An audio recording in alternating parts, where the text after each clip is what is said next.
But first, there's this. Israel bombarding Tehran and Beirut with strikes overnight as the Middle East conflict enters day 7. The U.S. now warning of intensified attacks to come. The worst is coming. Iran's foreign minister says his country is ready for a ground invasion by American troops, reiterating that it would be a disaster for the United States to do so. The Trump administration still says ground troops are not being considered. But the option, of course, cannot be ruled out. President Trump now saying Iran has been requesting to make a deal. Watch. I said, what's left? But they're tough, and they want to fight. And they're calling, they're saying, how do we make a deal? I said, you're being a little bit late, and we want to fight now more than they do.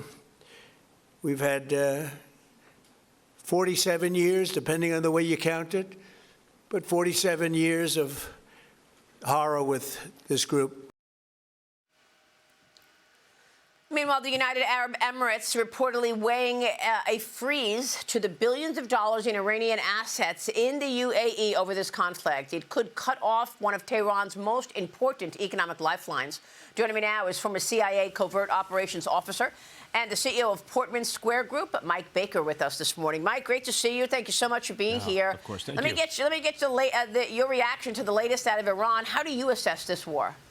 Well, I mean, obviously, from an operational perspective, from the military side, it has been extremely successful. If you just look at the objectives that were laid out by the president about 48 hours or so into this, so their degrading of the ballistic missile program, their targeting of leadership, all of those things have been very successful. The problem is that the unknowns. You can't predict what the people of Iran are going to do.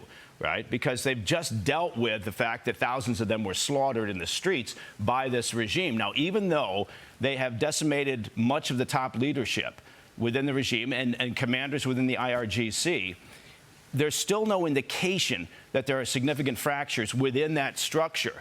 Right? And without that, it's hard to expect the people of Iran to rise up when they have nothing. They have no weapons against what remains of the security apparatus. So that is the part that is perplexing. You may well end up, and people, I think, need to think about this, you may well end up with, in a sense, the same regime, a reshuffling of the deck chairs, but without any teeth.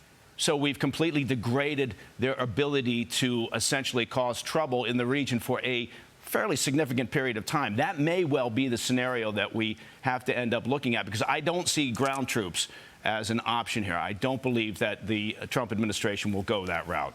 Yeah, it's a great point to make, because right now you're talking about a significant degrading of Iran's military might. And look, they're going to get another president. They're going to get another leader, whether it's a monarchy, whether it actually ends up being free. They're not going to have the ballistic missiles that they had. They're not going to have the nuclear armament that they had. It's gone.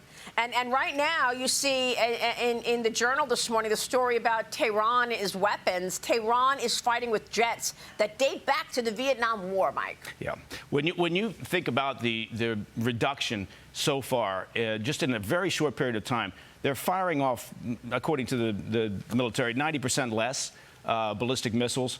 They're firing off some 75% or so fewer drones. It tells you what's happening to their stockpiles. Now, obviously, they're keeping some in reserve for whatever reason. I think one of the most interesting shifts here will be in the region itself amongst the actors.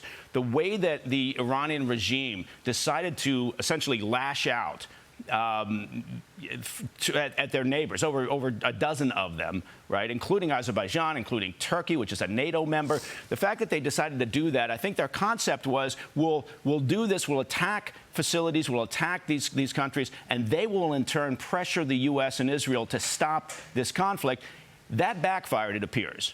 Right? And so what they've done is they've turned that group, the regional group, has now looked at this and said, no, we are also highly aggravated and irritated with the Iranian regime. And so now you've got collective pressure in there. That's a significant shift. Also, I think the fact that there was no support to speak of from the Chinese regime or from Vladimir Putin, who's obviously stretched extremely thin in his invasion of Ukraine.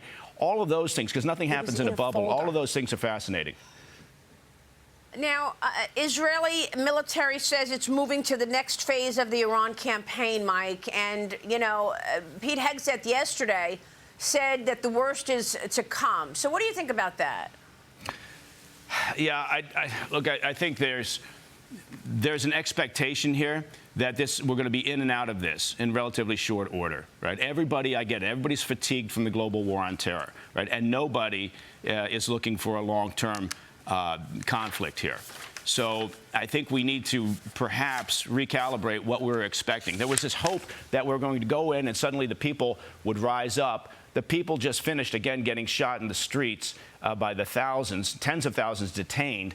The only way that this happens in terms of a regime change, which is the only way you're going to get long-term stability in the region, basically, and all those regional actors, the Jordanians, the Kuwaitis, the Saudis, they all know it.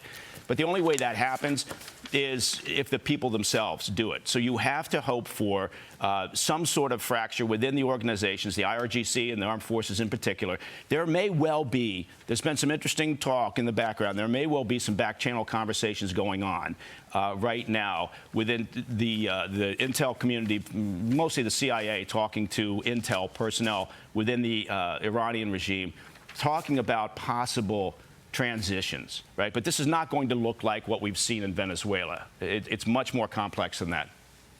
Okay, let's move on to the hot topic of the hour. Mike, great analysis from you on that. I appreciate that. Of course, the hot topic of the hour is Kristi Noem and the Department of Homeland Security. Noem is out as the Security Secretary effective March 31st after what we are told was a series of missteps in judgment. That includes spending $200 million on a controversial vanity ad campaign for DHS to longtime speculation. 10 years of speculation of an affair with a staffer. President Trump tapping Oklahoma Senator Markwayne Mullin to take her place if he's approved by the Senate. Here's how Mullin reacted to the news yesterday. I had to call my dad, and because it happened quick, right? I had to call my wife and call my dad both.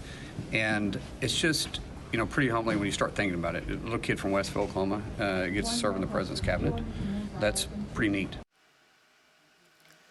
The president said that Noem will serve in a new role as special envoy for the Shield of the Americas, a security initiative focused on the Western Hemisphere, which will be announced on Saturday. Noem responded on X. She wrote this: "The Western Hemisphere is absolutely critical for U.S. security. In this new role, I will be able to build on the partnerships and national security expertise I forged over the last 13 months as Secretary of Homeland Security." Troy Edgar, the Deputy Secretary, expected to step in temporarily and lead the agency until Senator Mullin is confirmed by the Senate. Chris Johnson, your reaction.